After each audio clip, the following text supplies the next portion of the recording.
right, let's hit the field. All right. Just wanted to talk, that's all. Today is Monday, July 29th, and the Yankees were in Philadelphia, the city of brotherly love, where a friendly hitchhiking robot was once beaten to death.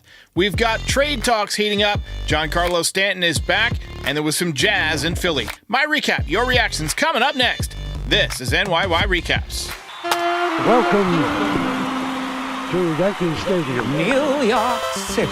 Just when they thought I was out, they pull me back, kid. All right. Welcome back, everybody. Welcome back. Big win for the Yankees tonight in Philadelphia. They absolutely dismantled the Phillies, and they win 14-4 in the return of Giancarlo Stanton. Couple of home runs from Aaron Judge, couple of home runs from Jazz Chisholm, his first two as a member of the Yankees. Yankees got 14 hits. They also had home runs by Ben Rice, by Anthony Volpe. Just a great night for the Yankees offense. Only 11 home runs allowed all season by Zach Wheeler, and then the Yankees got him for 3 bombs in the first 2 innings. So another good night for Luis Gil. I'll talk about him in a second. Slider was wicked. Fastball was touching triple digits. Austin Wells had another good night. Big, booming 2-run double. Juan Soto had a couple of doubles. And all of a sudden, the Yankees have won 3 in a row. And watch out, because it looks like their offense could be waking back up. But let's talk a little bit about Luis Gil because, as always, I was pumped up for Luis Gil today. I love watching this guy pitch. And today he was facing a potential World Series caliber team. So this is one of those matchups that separates the men from the boys. You're deep in the season. It's hot. Ball is flying out of the ballpark. How could he match up against a team that has Bryce Harper and Trey Turner and others? And he was really good. He topped out at 100.4 miles an hour, bunch of 99s. He had 14 swings and misses, same amount as Zach Wheeler. The new slider that he's been throwing for the last 3 or 4 outings was just wicked, just deadly, dropping off the table. It was breaking a lot, and it was breaking late. So a very, very good night for Luis Gil. He picks up his 11th win of the season. He's made 21 starts now. 3.20 ERA, 112.2 innings pitched, 132 strikeouts, so well more than a strikeout per inning, 53 walks, and a 1.10 whip on the season, so just over a base runner per inning. If you had told me at the beginning of the season that he was still going strong in late July, I would have questioned you because, he's never gone this deep into a season with the Yankees, obviously, or as a professional. So, it's just been humongous for the Yankees the way this guy has stepped up. He leads American League rookies in wins above replacement. So he is very much on track to win the Rookie of the Year in 2024. That would be the first Yankee Rookie of the Year since Aaron Judge in 2017. Before that, no Yankee had won it since Derek Jeter. So hell of a nice job against a very good lineup. We got a couple of super chats here. 7I Webb says all the Yankees needed was an injection. Oh, my goodness. We're not going to read the rest of that. Brett Deutsch says Stanton Jazz moving Volpe Rice to the bottom of the order is going to be very underrated. Glaber still has to go, but doesn't hate Jazz at third base either. Yeah, let's talk a little bit about Jazz Chisholm because, he looked great out there today. Let's start actually with Glaber Torres because he made another error last night. I think it was his 13th of the year. And then afterwards, they asked him if he was willing to move to third base. And he said no, basically. He said, I'm a second baseman. I'm a second baseman, man. I don't want to move to third base. I played there once in the minor leagues. I hated it. Well, it's not really a team attitude. Anyway, they moved Jazz Chisholm over to third base for the first time as a professional. And dare I say, he looked smooth as hell. In the first inning, he immediately started a around-the-horn 5-4-3 double play on his first opportunity, and then he backed it up by going deep, opposite field home run in his first at-bat. He also handled a tough hop in the second inning, made a nice throw across the diamond. He would have had another double play in the bottom of the third inning, but Glaber Torres messed it up at second base. But don't worry, he's a second baseman. In the 7th inning, he snared kind of a sinking line drive to his left. There was also a play down the line where he made the stop, probably prevented a double. So I actually like him over there at third base, despite having never played over there as a professional. He did come up as a shortstop. He moved to second base, then he moved to center field. So he's a guy who's comfortable changing positions. It doesn't seem to bother him that much. And if he's going to play like that defensively, I am 100% fine with him at third base. And he swung the bat pretty well tonight, too. So, as the Joker would say. I like him already. Giancarlo Stanton also returned tonight. He went 0 for 4 with a walk. We were talking about we wanted to see how he would look balance-wise in his lower half. Was hoping that we would see him be nice and sturdy. Didn't see it tonight, so I think it's going to be a bit. He might run into a home run or two, but I don't see him getting off on a hot streak right away. Obviously, the trade deadline is tomorrow, and there's a lot of talk about how the Yankees are on the brink of some possible moves.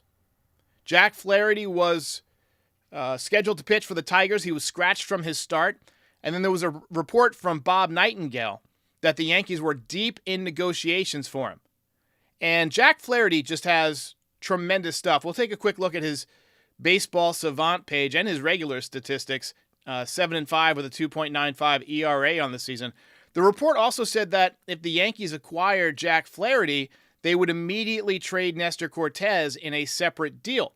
So we have potential over the next, less than 24 hours now, I guess 21 hours, to see some trades, to see multiple trades. Also had Ken Rosenthal on Foul Territory today, and he basically said the Yankees are a team to watch because they're working on multiple deals at the same time.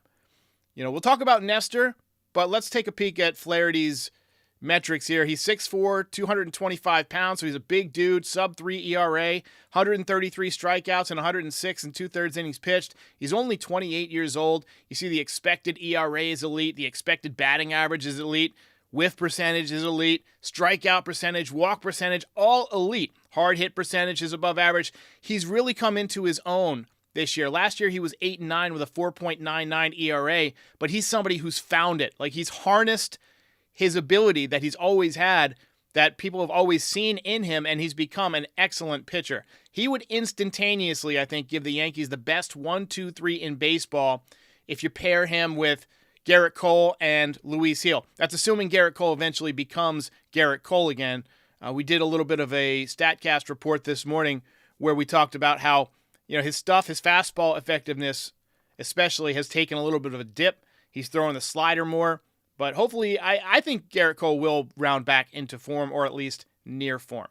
But anyway, as you saw from his numbers, Flaherty is an elite pitcher now. And the Yankees would be getting him at the perfect time.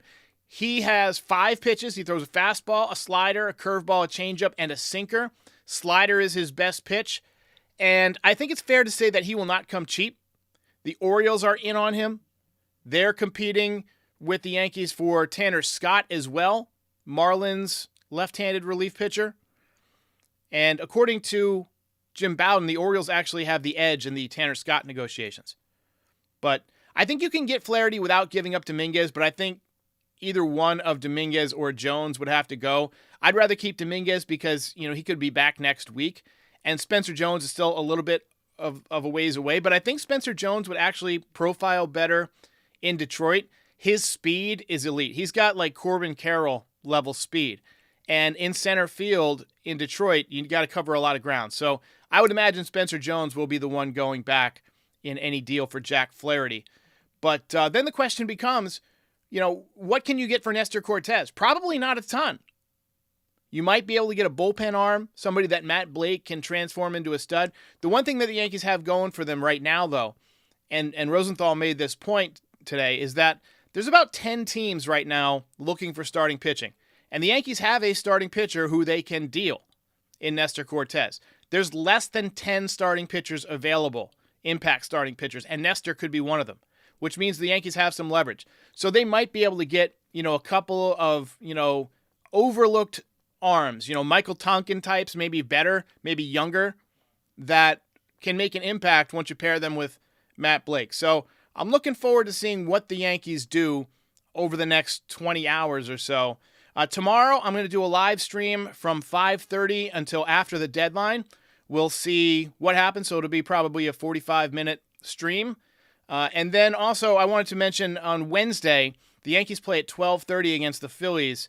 I'm not going to be able to do a postgame right after the game, but I am going to do a show around 5:30 in the evening, maybe 6 o'clock. So it'll be a little bit later than usual. It won't be immediately following the game, but tune in, and we'll definitely have something for you. All right, let's talk about the game. Over 1,000 in the chat. Let's get it going. And we got to start off with a spoiler alert. Obviously, you see the score there, but we are on a winning streak. Remember when we used to play that drop every night? Some of you were getting sick of it. Some of you were literally getting tired of winning, but now it's been a while. I honestly can't remember the last time the Yankees had a 3-game win streak. We got a few more super chats coming in. I'll get to those in just a second. Yankees wasted no time getting on the board in the first inning. Aaron Judge. It's another home run for Judge. All right. Here comes the Judge. Home run number 38. That passed his total from all of last season. Not quite on pace for 62 anymore, but he's beginning to heat back up for sure. Big series in Boston, and it has carried over into Philly. We need him to stay hot on the homestand, get some life back into Yankee Stadium next weekend. Second inning, bats were back at it. First, it was the newest Yankee, Jazz Chisholm.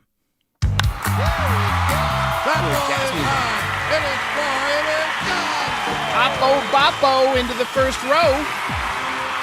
14th home run of the season. Play that, Jazz. I got to say, the early returns on Chisholm are good, in my opinion. He's fast, he's got some pop, and he looks good at third base. 2 batters later, Ben Rice with an absolute rocket into the right field seats. 7th home run of the season. No doubter, and that put the Yankees up 3-0 for the 3rd consecutive day. Seems to be a pretty good recipe for winning. Phillies got on the board with a run on a botched Gleyber-Torres double play in the bottom of the 3rd inning. Wait, I got a sound effect for him. Hang on. Here we go. Stellar defense. Nice job, Gleyber. Top 4, Jazz walked in his second at bat, but he got picked off to end the inning. Bottom half, Brandon Marsh with an absolute tank job into the second deck off of Luis Heel. Crooked number for the Yankees in the 5th. Bases loaded double off the right field wall for Soto. Huge hit with 2 strikes. To me, that was the best at bat of the game. Vintage Soto. He was shuffling out of his mind. And then bang, 2-run double. The mustachioed one, Austin Wells, also followed up with a booming 2-run double off the right field wall. Missed a home run by a couple of feet. And again, we did a podcast this morning where we talked about Garrett Cole and we talked about Austin Wells. StatCast report, go check it out. That made it 7-2. Luis Heel had an especially nasty 5th inning. Slider was moving late. It was just darting out of the zone, and he got a couple more strikeouts. Finished the day with 5 1/3 innings, 5 hits, 3 runs, all of them earned, 3 walks, 8 strikeouts. He actually left runners on first and third with 1 out, but Michael Tonkin came in and got a big 6-4-3 double play to slam the door on a potential rally. And then in the top of the 7th, Judge with the coup de grace right between the eyes. His 2nd home run of the game, 39th of the season, 99 RBIs. I would love to play more highlights from you, but I'm being careful because we get nabbed by the highlight police so much. So we can stick with a couple. We won't show this one. We're not going to show the one off the position player later. But Yankees hit 6 home runs tonight? Jeez. Unbelievable. But that was a majestic shot. Deep into the bleachers. The ball just kind of disappeared. In fact, we can probably show it on slow-mo. Hang on. Here we go. This is what we're going to do. I want to take a look at this. The way this ball disappeared into the seats. So here was his 2nd home run. We're going to start with the pitch. It's a hanging breaking ball, 86 off the inside corner. And no doubt about it. That's what happens to hanging breaking balls. Now watch this ball disappear into the night. Look at the little tiny baseball up there to the right of the scoreboard, just sailing off into the distance. Bang. Long home run for Aaron Judge. 39 on the year and 99. So I'll admit, when that happened, I was just kind of in relax mode. It took a huge weight off of me today because it's been a while since the Yankees have won 3 in a row, and I felt like at that point the game was in the bag. The Yankees did pour on some more runs in the 8th inning. 2-run home run by Volpe, another RBI by Juan Soto to make it 12-4. After that, I went downstairs. I had myself a big chocolate chip cookie, warmed it up in the microwave, missed most of the bottom of the 8th inning, but the Phillies did not score. Top 9, Jazz Chisholm with his second home run of the game. Don't do hype replays off of position players either. But Yankees hang on to win again, 3rd in a row, 14-4. Ball game over. Yankees win. Yankees win.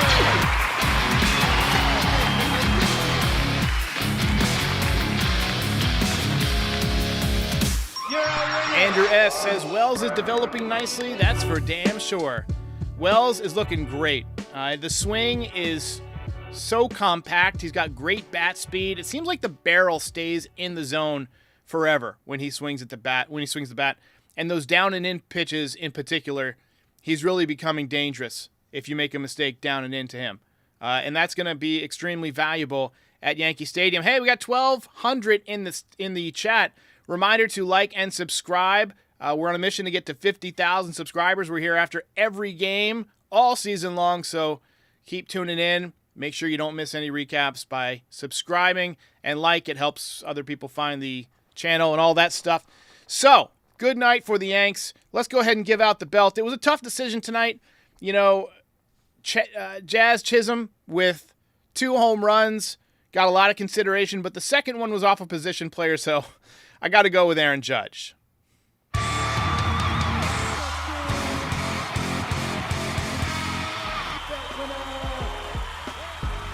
Ian1216 says, let's not forget we did this against Zach Wheeler, an excellent pitcher. A pitcher who came into this game with a sub-3 ERA and still gave up 7 runs. It's still below 3. That tells you he's thrown a lot of innings of very good baseball. So Yankees win a important game and put themselves in a position to win a series tomorrow. You got 2 shots now, 2 cracks at winning a series. And as Susan Menegas points out, we still have the Martian coming back at some point. You know, it's going to be interesting to see how he figures in because I'm sure they want to give him some reps at the major league level, but you got Verdugo, who's 1 for 3 tonight. He's been heating up a little bit lately. Let me check and see what Dominguez has done so far in the minor leagues. I haven't looked in a few days. Last I saw, he was 2 for 9 since coming back. Let's take a look. Usually minor league teams are off on Monday, and I believe that's still the case. So let's just take a look. So on the season, in AAA, he is hitting .356 in 45 at-bats. And overall, he is hitting .344 with 6 home runs and 15 RBIs. Take a look at his stats and see if we can go by game logs here. So he went out on June 15th. He came back on July 26th. So they said 8 weeks, and he was back in less than 6. And he's only played in 2 games since coming back. You know, he played on the 26th. He had the 27th off, played on the 28th, and then today I believe the Rail Riders had the day off. So he'll be in there tomorrow. You know what? He could be in there tomorrow for the Yankees. That would be crazy if the Yankees decide to move Verdugo. I don't think it's going to happen, but it'd be interesting to see how that all shakes out. All right, let's take a few more comments here. Matthew Mahaney says, we are so back. So back. I don't know if we're 100% back yet. I mean, we got to get some more pitching in the back end of the bullpen. I think if we go out and we get a couple of relievers tomorrow, you know, the offense keeps clicking, we could very well make a run. I didn't check to see what the Orioles did tonight. Let me just double check real quick. Orioles are down 5-3 to the Blue Jays in the top of the 5th. So if the Blue Jays hang on, the Yankees will pull back to a tie for first place, although they will still be a game back in the loss column. But they will have one more win than the Orioles. Orioles 63-43, Yankees 63-45. So Blue Jays 49-57, pulling up the rear, but they could do us a favor today. Pamela Davis says, Jack Flaherty as a rental is not worth Spencer Jones. I mean, but it's the cost is the cost, right? I mean, if you got this many teams that want an ace-level pitcher, and Flaherty's a guy that I have no problem re-signing. You would pay for a guy like that with those kind of metrics. Now, he's not going to get a Garrett Cole-level contract, but he's going to get a good contract. And also, Cole is no sure thing. He might opt out. And if he does opt out, I could see the Yankees letting him walk because he's already in his mid-30s. So getting Flaherty would just give you a little bit of leverage there as well. So, let's see here. Oh, Retro says they won the doubleheader game 1 today. Okay, so the Orioles, I didn't realize they had a doubleheader. Let me just go back down and look here. Oh, yeah, they beat the Blue Jays 11-5 earlier in the day. So thanks for pointing that out.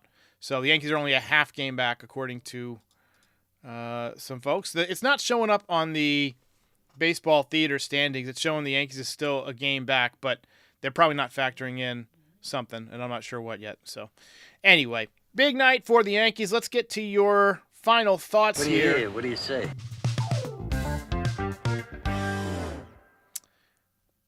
Jason Thomas of the Lions Den, or in the Lions Den, says Torres and LeMahieu have to go. I think they're going to hang on to LeMahieu because he does at least provide valuable defense at third base. He can play first base. He's basically becomes a late inning defensive replacement for two inexperienced fielders on the corners, Jazz at third base and Ben Rice at first.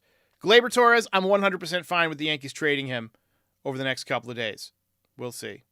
But I hope they hang on to Dominguez at least. You don't want to trade both of those guys, but I'm okay with giving up one of them. My preference would be to give up Jones just because he's still in Double-A and he's got the strikeout issue. He's obviously got a world of potential, but I'd rather have the Martian. He's closer, he's a switch hitter, and he could slot in at center field any day now. So I would much rather have the Martian. But I do think the Yankees are going to have to give up one of those guys to get a prime-time player. But we're about 20 hours away from the trade deadline. Again, I'll be live tomorrow around 5:30 p.m. Also going to do a voicemail show, so call in to the voicemail. Let's get some final thoughts. Still set up for two people. Let me set this up for one. There we go. See the voicemail number on your screen, 718-899-1068. We got over 1,300 people in the chat. Feel free to call in, be a part of the show. We're here every day, and in the morning we do a voicemail show where we take your thoughts and I kind of respond to them and give my next day reflection on the Yankees. That was kind of the original idea behind this channel, was doing a morning show where I just kind of gave my thoughts on the night before, but it evolved into doing a show right after the game. So I'm glad I finally added that back in. I'm not always able to do it. I can do it most days, but a lot of times I got meetings and stuff in the morning. Yeah, I work from home, but I typically don't have a lot of meetings before like 11 o'clock, so I can typically work on it in the morning. So get your voicemails in, and we'll talk about all this stuff tomorrow. Let me know who you want to trade, all that good stuff. We got a few more super chats here that I want to get to. Richard C. says, I saw that a vet ripped Jazz custom cleats in Florida. Under Judge's leadership, Jazz is going to thrive. Plus the effort in a blowout, he's the anti-Gleyber. Good point. Ian says, it occurs to me that I haven't said it yet this season. Well, since we're in Philly, Judge, it is simple. Whatever he hits, he destroys. Whatever he hits, he destroys. Zuzu Boy. That was a Rocky IV reference, by the way. Zuzu Boy says, Meredith said Chaz Chisholm when interviewing Judge. I can't blame her. It's easy to mess that up. When you talk for a living like we do, it's easy to screw that type of stuff up, especially when you're live. And I did it like twice the other day, so... Orion McCarty says, going to the game tomorrow. Let's go, Yanks. All right. Have fun at the game. Let's hope you catch a home run ball. Jackson Wilhelm with the final comment of the night says 40 runs in 4 days is pretty good. You might even say it's pretty good. All right, ladies and gentlemen, I will catch you tomorrow. And if any trades break, I'm going to kind of stay up late tonight and monitor things. I got the Call of Duty set up, and I can just kill hours and hours doing that while I got the Twitter feed going. So tune in for that.